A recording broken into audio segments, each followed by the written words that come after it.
Assalamualaikum warahmatullahi wabarakatuh. Salam rahayu, salam sejahtera, sehat selalu, dan semoga kita selalu mendapatkan rezeki yang melimpah dan selalu mendapatkan berkah barokah dari Allah Subhanahu wa taala. Amin amin ya rabbal alamin.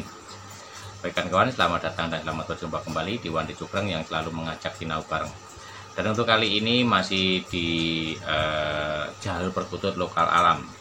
Dan untuk kali ini masih menjawab dari komentar-komentar di kolom komentar ya. Untuk kali ini ada yang bertanya, ini kawan kita, saudara kita ini yang bertanya tentang apakah sangkar juga berpengaruh keluarnya katuranggan karena dulu bekas Jogoboyo. Ini di WA ya, tapi ini mau saya bahas di sini atau saya tanggapi di sini juga karena ini pertanyaan yang bagus juga. Mungkin kawan-kawan yang lain punya kasus yang sama. Jadi kalau untuk yang dibilang sangkar ataukah sejenisnya itu mau berpengaruh atau tidak, nah itu sangat berpengaruh dan tidak berpengaruh. Nah, kok bisa begitu? Nah, ini jadi yang pernah saya bilang, pernah disampaikan,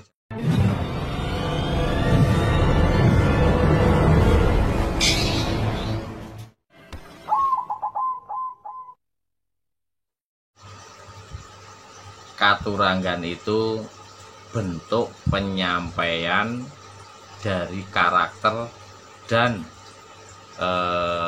kepribadian atau energi dari perkutut tersebut, khususnya yang berkaturanggan. Itu paketan dari ciptaan Allah Subhanahu wa taala. Perkutut dipaketin dengan istilah ciri-ciri katuranggan atau energinya. Nah, jadi dari bawaan lahir itu katuranggan itu sebetulnya sudah ada. Nah, sudah ada, dan nanti ada tembusan-tembusan yang namanya katuranggan itu akan ada tembusannya. Nah, tembusannya itu berjalannya waktu nanti bisa muncul dengan sendirinya.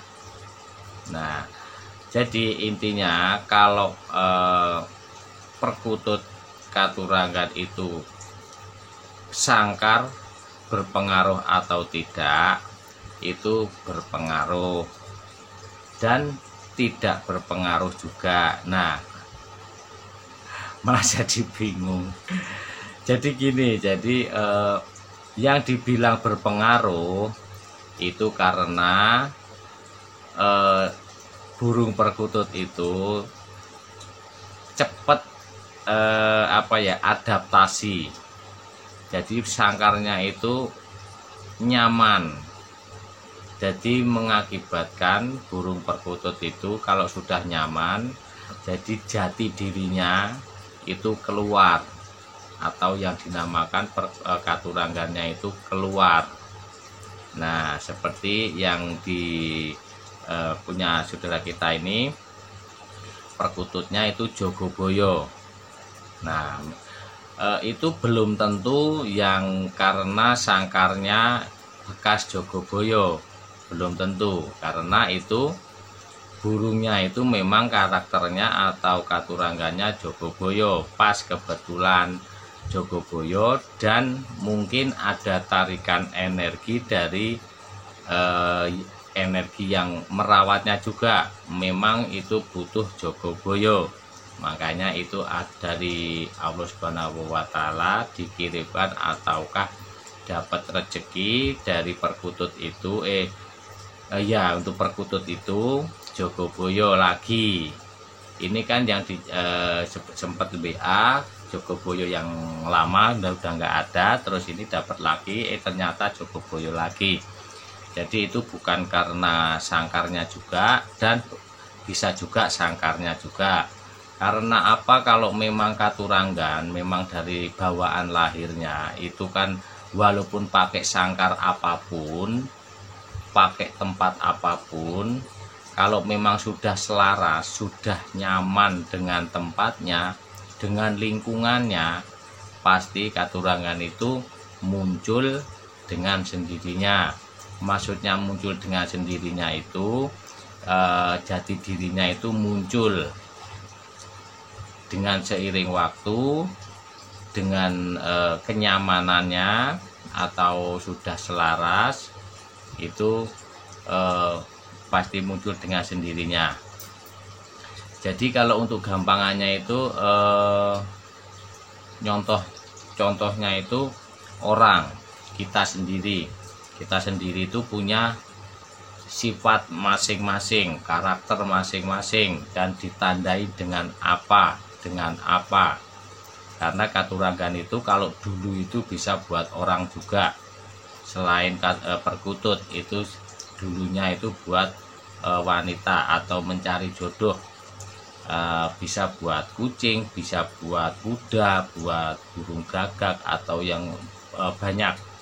Kalau masih penasaran apa iya, cari di Mbah Google banyak dan di kitab-kitab primbon juga banyak dan tentang katurangan di zaman dulu, zaman kerajaan dulu.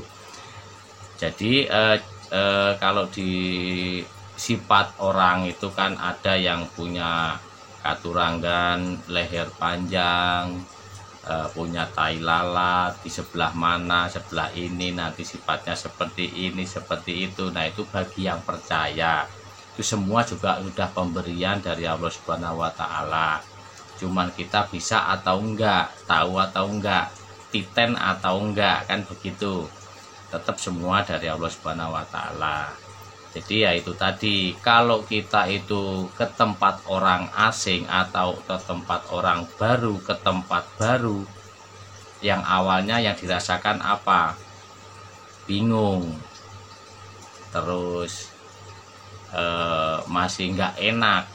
Nah, tergantung dari karakternya kita masing-masing. Kalau karakternya kita ini orangnya pendiam, terus ke tempat orang, ya kan nggak enakan. Mau ini nggak enak, mau itu nggak enak, ya menyesuaikannya agak lama. Nanti kalau sudah terbiasa, sudah berjalannya waktu, jadi nyaman. Nah, baru aslinya kelihatan.